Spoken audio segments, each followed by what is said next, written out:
Hi, my lovely ones. Welcome again to She Walks in Faith podcast with me, your host, Ivan Opoku, where we have open, honest, and authentic conversations. And today I have my lovely co-host Sarah to join me on this very interesting topic. I believe is something that a lot of people come across in their cultures and in their families. And I think you are at the right age where you will be coming across this topic. So I wanted to find out whether you're going through it and how you've been coping with it and how have you been receiving this pressure. So today's topic, we are going to talk about the pressure of getting married. We know that, in most cultures, when you get to a certain age, either your parents, your family, your siblings, your society, or you yourself start putting pressure on yourself because, this is the norm. So it becomes something normal. And you might not even realize that you're also putting pressure on yourself. And so I wanted to find out, how have you been coping? How are you dealing with it? Have you come across it yet? To be honest, I have had encountered pressures, especially, I feel like in friendship circles, it's just like one person gets married and then it's like back to back, back to back, back to back. And I remember the first person in my circle got married at the age of 22. Yes, at the age of 22. And I remember her wedding when I went on it. It was a beautiful wedding. And then all the aunties came up to me and be like, oh, so you have to be next. You have to be next. And I was like, at that time I was 23. So I was like, hello, I'm just 23. I'm still a baby. I'm not, but that's what I was thinking. And then obviously then years pass by and then more friends are getting married. Obviously you have these aunties, even like my own mom, she would then throw it in like, oh, now that your friend so and so has gotten married, what about you? What's happening with you and stuff like that? And to be honest, at the time, I was like, you know what? I think God's timing is the best in the end. But at that time also I was in a relationship. So for me, I didn't feel pressure per se. Because for me, it was like, oh, I was already in a relationship. I mean, when it happens, it happens. And then I came out of a relationship. And then I think that kind of like changed a bit the trajectory of, because when I told my mom about the relationship, she was like, I think she became very worried. Because for her, it was like, oh my God, all your friends have gotten married. And so when you told her that you've come out of the relationship, you mean? Okay, so then she became worried. Yeah, she was. Okay, she was worried about many other things. My mom is dramatic. I mean, if you see me, just add my mom times 4. She's very dramatic. But it was more like part of the worry she had was that, okay, having to then meet another guy. And I mean, that's something some of my friends also told me. Do you have the capacity to meet out with another guy, getting to know him for some years and then marry him? You might just stick with the old. And I was just like, how is this one of the first things you guys are thinking about when you come out of a relationship? Because I have other concerns in life. And I feel like the generation that we live in, especially the Christian community, we have come to idolize marriage. Yeah. Okay, let me specify. We've come to idolize weddings. And it's like everyone wants a big wedding, everyone wants a spectacular wedding, everyone wants a royal wedding and all of that. And wedding has been more of the center rather than the marriage in itself. We talk more about weddings than we talk about actual marriage. And it was funny how I was just recently, one of my sisters sent me a video of this divorce lawyer, and he said something so tragic. So he basically said that the divorce rate in Christianity is the same rate as the divorce rate in the world. And when you look at it, like when we look at the whole world, we're like, oh, well, 8 million people, billion people on this world. And then you see how, let's say 30% of us are Christians or registered Christians, 30% of us are registered Christians. And then let's say 70% of are all other religion. Yeah. So we have matched the same percentage of the 70%. Mm-hmm. That means that there's more divorce happening within the Christian community than actually the world is ever experiencing. Yeah. So clearly he was like, it's crazy how, and he's not, I don't think he's even a Christian, the divorce lawyer, but he said that it's crazy how there is so much divorce happening within the Christian community than you would see in the world. So that means it looks like the people in the world are getting something right, not right, but maybe better than Christians. Some people in other religions are getting it right. Or more right than Christians. And that kind of like drew my attention to that. Maybe we've been marrying with the wrong priorities. Everyone is marrying out of pressure. Let's be real. So many people are marrying because of sex.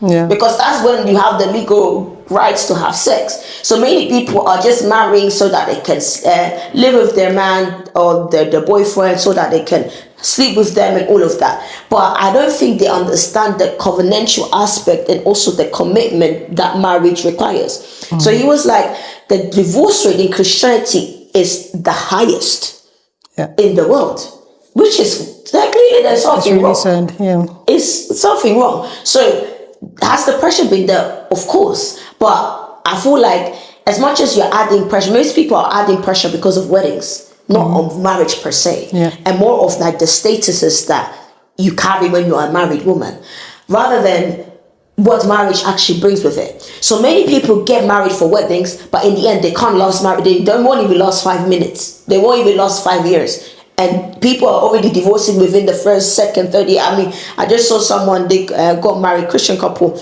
and they divorced within the same year. Wow. And I mean, like, prior to that, they were in a relationship for over 5 years.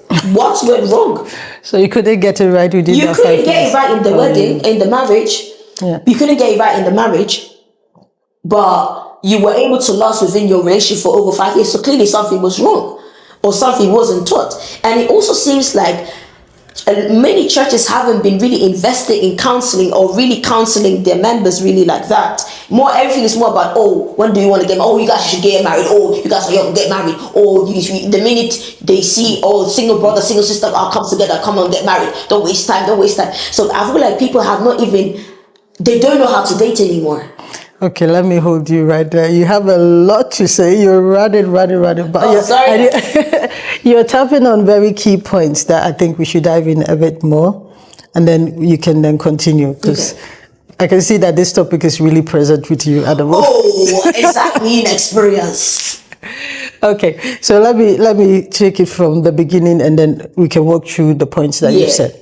So I think beginning what you said, that your friend got married and then they start asking you the question, oh, when are you getting? So it's something, it feels like it's something that has become automatic, that once your circles start marrying, you have to follow. Yeah. And they start putting pressure on you, like, is there someone there? We know that marriage is a nice thing. Mm-hmm. But my question, I don't know, I want to figure out, where does this pressure come, or where does this need of, you're of age, or your friend circle are marrying, so you have to follow. I think mostly maybe with the aunties or with the mothers, it's like they see it as something beautiful, and for them it's an honor to see your child marry, or it's an honor, you become honorable in the society because your children are getting married. I think that's where maybe the pressure, or what do you think?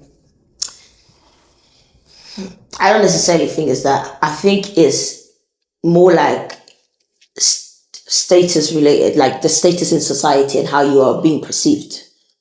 That's what the parents put pressure on you. Because one thing I've also noticed is that, I mean, I can only speak for African, the African community, the broader African community. Reason being is because of the stuff I've heard. You can be very successful, you can be 35, successful, thriving business, be a millionaire, have boy in house and everything. You can have all this and they will still tell you, but you're not married. Yes. So in the African community, marriage is very glamorized to the point where it's even idolized. And most of these people that are even encouraging people to get married, their marriages is not even good. Yeah. Their marriages are at this point holding on to its last string of, I don't know.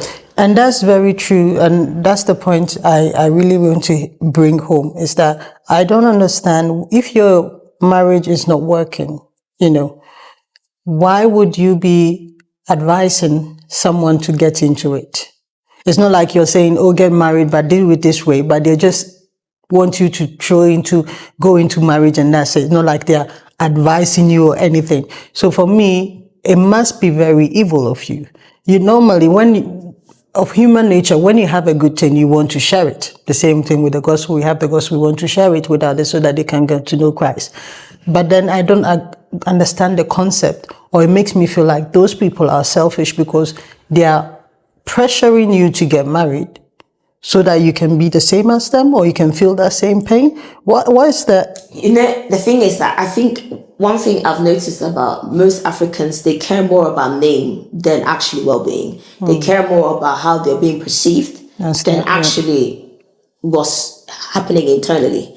So one of the struggles growing up, one of the things I noticed, and it was in passing, my mom would say that, but even in how people treat you when you're not married as a woman.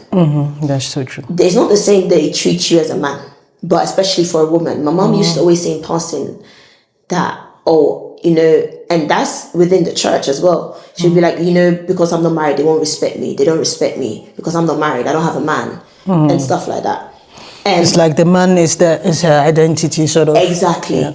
And most women, and again, she would say stuff like that in passing, like, oh, I couldn't be this, or they wouldn't let me do it because, again, I'm not married, I don't have a husband and stuff like that. I said, okay, but if you do the work, why does it matter? Does it matter? And it's literally how you're being perceived in the society, especially as a woman. Because for Africans, and this is why a lot of mothers instill this to their daughters from a very young age. It's like women are born to marry. Yeah. Women are raised to become wives. They're not raised to become a woman for themselves, independent and all of that. They're really raised to become wives. They're raised to be good mothers, raised to be good wives.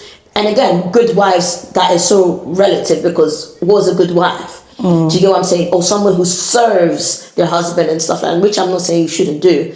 But again, there is a fine line on how this is, like how African would say this is a good wife. A good wife is someone who stays at home, and someone who did not pursue career, someone who really gave up everything for her husband and children. So this is why one of the things I've seen in my mom's generation was that when they're like her friends, let's say some of her friends that married, they married young, and they stopped pursuing anything like educationally and stuff like that. The minute their husband died, they couldn't do nothing. They didn't know how to pay bills. They couldn't drive.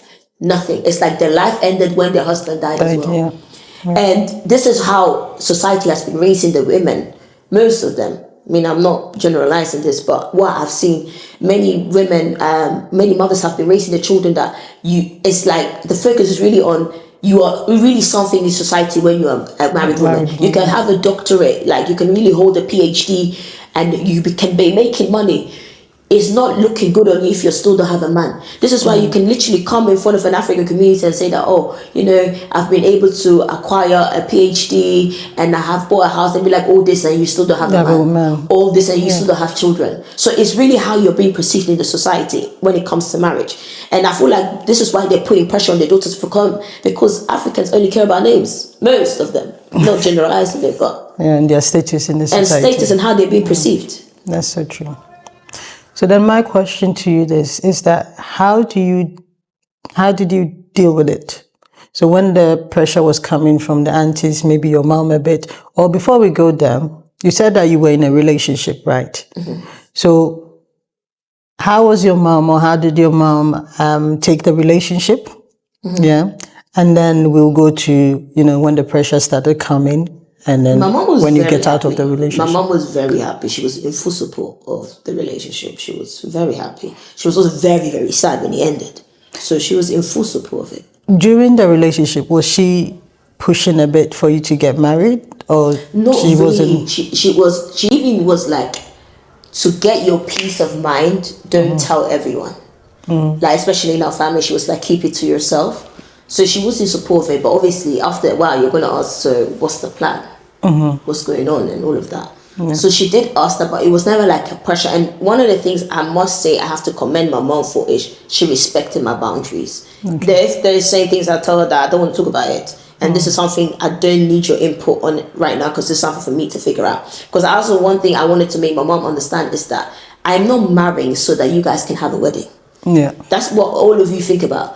Everyone will come, people, my friends will come to me and be like, oh, when are we getting married, when are we having a wedding? I always tell them that I'm not getting married so that you can have a wedding. If that's because I know what marriage is. Marriage is beyond just wedding is one day. Marriage is eternity.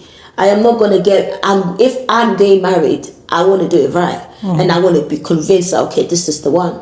So there's certain boundaries I had to set, and I told my mom that I don't need your decision making on this, because this at the end of the day, if I have to make that decision, I'm not gonna go what you lot are gonna say, and in the end I'm then in my misery because I listen to you people. And then I'm gonna be upset, but I can't come out because I listen to you. No.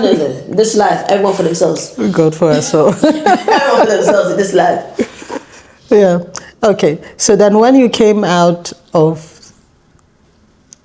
the relationship, you said she didn't take it well. No. And then from there, I'm sure that you started also feeling the pressure, because you said that, you weren't that bothered when they were saying it, because you were already in a relationship and it will happen when it happens. But then once you came out of it and the pressure was still coming, how did you deal with it? The thing is that it's not that I had pressure directly, or I didn't like impose any pressure on me. But when it based on the comments of some of my friends, I was like, is that what you think about? Because they were like, do you really have the energy to get to know a new guy? Why not just to stick to the old one? Why not just, like, is it now that you're going to be asking a man, what's your favorite color? I'm thinking, bro, if I have to do it again and I can get it right, why would I not? Do you get what I'm saying? And I feel like everyone has I don't know why everyone has this timeline of getting married. I can understand, I know like women, we have like a bit of a biological clock. I understand that. But for me, it's like, I'd rather get married late and I marry well, than marry early and I'm in a terrible marriage. Me too, I don't do well with resentments. So if I now marry wrong, now I'm resentful. Now we're in the house, two strangers, I can't do this. And the way I am as well, everyone knows me. There's only certain things my heart can take and certain things my heart really can't take. And it's not, I just don't think it's worth it. I really don't think it's worth to be in a bad marriage, because I'm well by myself. If I want to be well with someone, it has to be better. I don't want to be worse off with with an external person, like with an addition, when I'm so well by myself. No, it's not for me. That's very good. Very well said. So my question to you is all educate people a bit, because as you said, and it's rightfully so, that the focus, or the majority of the focus, is on the wedding day, and maybe the honeymoon as well, but they never look further than that. So then I'm throwing it to you, so that to help them out there, what are they supposed to be looking at or focusing on, or the few things they should be focusing on, working on for the marriage? During the dating season? During the dating season and preparation for the marriage. I mean, okay, I can only, again... just list a few things. I mean, there's a lot of things. I can only base it on experience. The most important things maybe to you. Or, to me? Yeah, to you. I would say the first thing first, you need to know yourself, to be honest, because I got into a relationship when I was at age 20. A lot happened in terms of growth, frontal lobe development and all of this.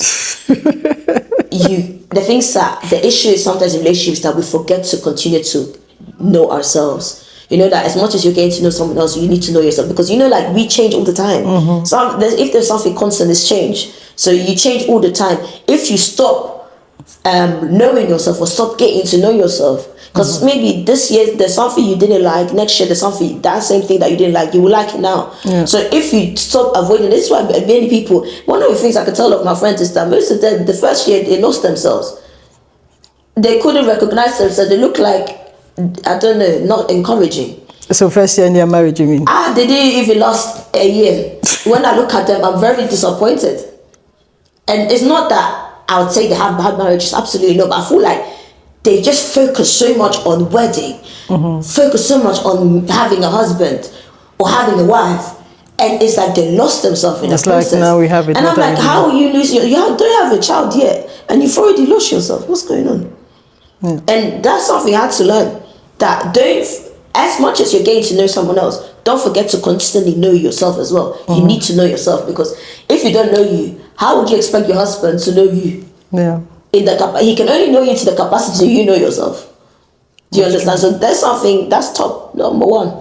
And then what I would say that people do wrong, I feel like people deliberately walk in love blindly. Deliberately, or It's they don't like- even know. It's like the walls can be at this point wine red. For them it's blue, even green. And it's like, it's crazy how when the divorces happen or breakup happens, you ask them, so did you not see this? To be honest, I always saw it, but I didn't think it was an issue. Everyone always says that. So it's not that you didn't see the red flags, you refused to acknowledge that it was a red flag. And one thing I had to learn, that if there is certain things, even if some things it's just by passing, but the minute it has caught your attention, keep it in mind. Keep it in mind. Don't just because it happened in passing, don't just also kind of like swipe it under the rug, because it's going to come up again.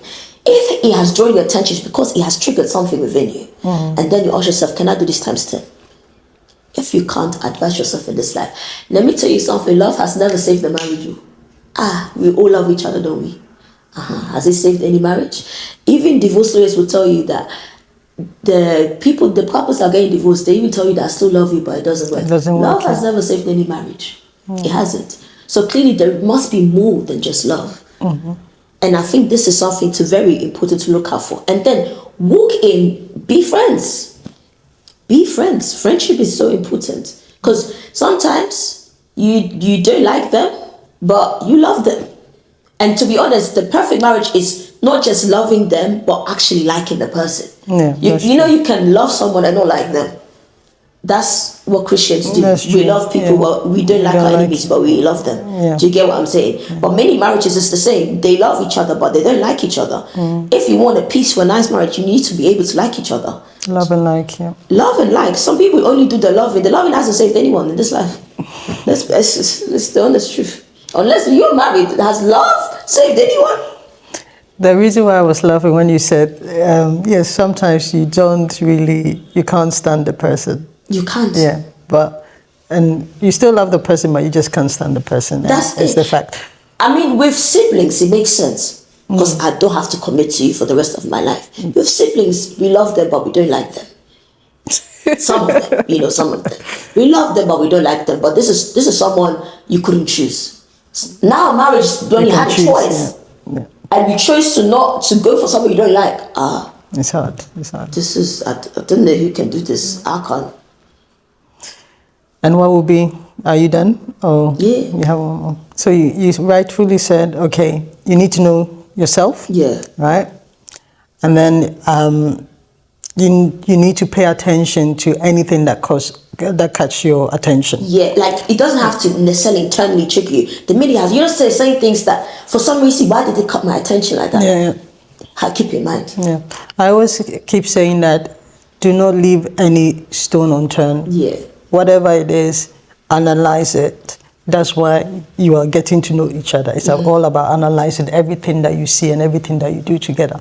And then, as you said, can I do this? Can't I do this? And if I can do this, do I need a compromise? And what is the compromise? Because some people also, they analyze it, and then it's like, okay, I can do this, and that's it. Can you? Okay, you can do this, but how? Right? Do I need a compromise, or I don't? Or how am I going to do this? If I'm going to live with this. So you need a solution to whatever you're seeing, or a workaround with whatever you're seeing, and then you're fine. If you can't find it, that means that you won't be able to live with it or deal with it. So that means that you can't do it. Then, as you said, you need to advise yourself. And I think this is something that we take lightly, or we don't pay attention to. So attention needs to go on that a lot. And then the last thing you said, remind me at this point. You'll have to like the person. Exactly. Don't just love them, like them as well. Like them as well. Be friends, you said. Be friends, yeah.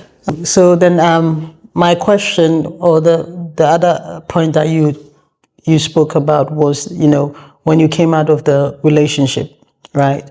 That your friends were saying that, so what are you going to do? Are you going to start again? Why don't you stay?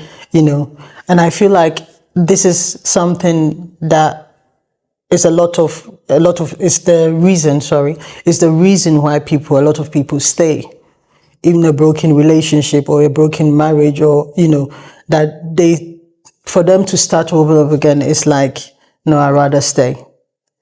But then my question is that you want eternity to stay in eternity in something that does not work, that is broken, that is abusive. I don't know what the reason is, rather than starting afresh and making sure with the knowledge that knowledge and wisdom you've gathered to, as you said, have a fresh start and do it better this time. Mm-hmm. So when you challenge them, or I'm not sure, did you challenge them, or was it just a talk?